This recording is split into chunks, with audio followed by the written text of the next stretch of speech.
Hi there, my name is Dina Falconi. I am an herbalist, educator, and the author of Foraging and Feasting and Earthly Bodies and Heavenly Hair. Here you are meeting mullein in its stage that's called basal rosette.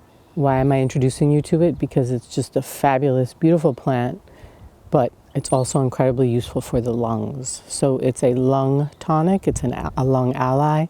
It helps to tone lung tissue. So if you're dealing with bronchitis, with asthma, with laryngitis, you have this very helpful plant that helps you bring phlegm out, calms coughs, tones the tissue of the respiratory system so you can breathe well, be healthy.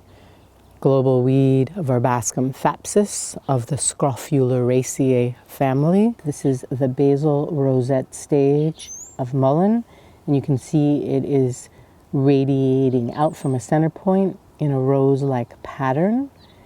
This is its first year of life. Mullein is a biennial, and we are meeting it in its first year of life in basal rosette stage, which is actually an ideal time to gather its leaves.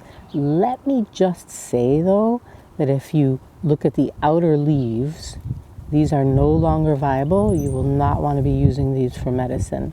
These are pretty funky and dried up and pretty much lost their juice. So we would remove those. We don't want them in any of our medicine. In fact, this one looks pretty funky too.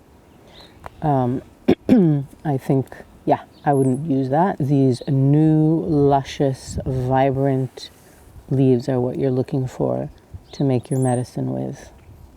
This one, no, we don't want. It's already lost a bit of its juice, so we can let that not be used for medicine. No medicine, no medicine.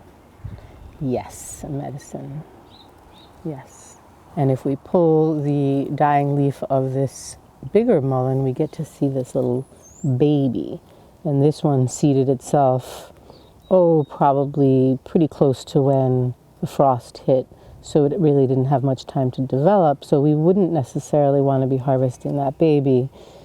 And we're looking for the more mature first year basal rosettes. But it's good for you to see what a baby looks like. And there you have it. Where this plant likes to grow, where are you going to find this plant? That was a hint on the rock wall. Basically, this plant likes to grow in rocky ledges, in dry soil, in sandy soil, in well-drained soil, in disturbed soil. So anthropogenic sites where humans disturb the soil, earth-moving equipment or shovels. You're going to bring up some mullein seeds along roadsides. You're going to see it. Come have a good look at this basal rosette right here. Again, we're seeing this in its first year as a basal rosette. And look at just that gorgeous pattern that it creates. So let that just go into your mind, imprint. So basal rosette of mullein, Verbascum Thapsus. So I am picking different age leaves. By the way, this is just self-sowing itself all along this little rock wall. Let's go up here so I can pick a couple of other leaves and show you a variety of leaves so you really can get your ID down. Okay, so here's a variety of leaves from a basal rosette in early spring. And these leaves, this is the longest one that I found. Really, these can be as long as 2 feet, by the way, and as small as 3 inches. So we have leaf size, and then look at leaf shape. See the variety of leaf shape from a little bit chubbier, more eggy, to more oval. Can you see that? And then if you look at the leaf tip, they're all pointy, so you've got leaf tips. And then let's look at the leaf base, which is this part, and you can see there is a petiole or a leaf stalk. So we've got a little bit of a leaf stalk here. So can you see shape? This is the ideas for you to be seeing the shapes. And then if you can, also look at the different colors from silvery, grayish green to more green or sagey green. And then also notice the texture. And if I do this, some of this woolliness rubs off a little bit, but not too much. So really we have a very woolly, felty, fuzzy leaf texture.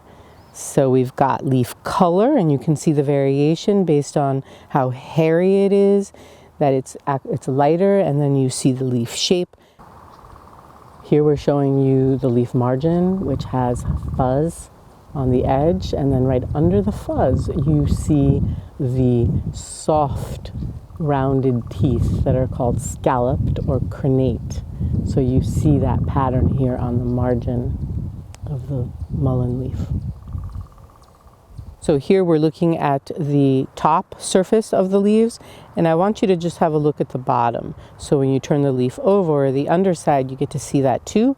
And we've got a lot of veining. It's a net veining pattern, and the veins are pretty prominent there on the back. So you want to just investigate your plant nice and slowly so you know you have the right plant. You're not messing around. So this is the underside of Verbascum Thapsus of the Scrophulariaceae family. Let's smell it.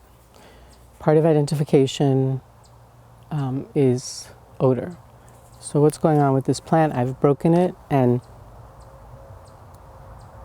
just take that smell in, and it smells kind of dusty, musky, slightly burnt. It's not volatile, it's not highly aromatic, it is not full of essential oils. So just as a note, it smells almost more like dirt, minerals. It smells minerally. So do this smell test, and if you were to smell it and you just went like this without breaking it, you might really get no odor. So you really need to get in there and break it. Yeah, something funky in there. Okay, next thing to do is to discuss the harvesting and uses. You know, how do you prepare this into a medicine? So let's go over that.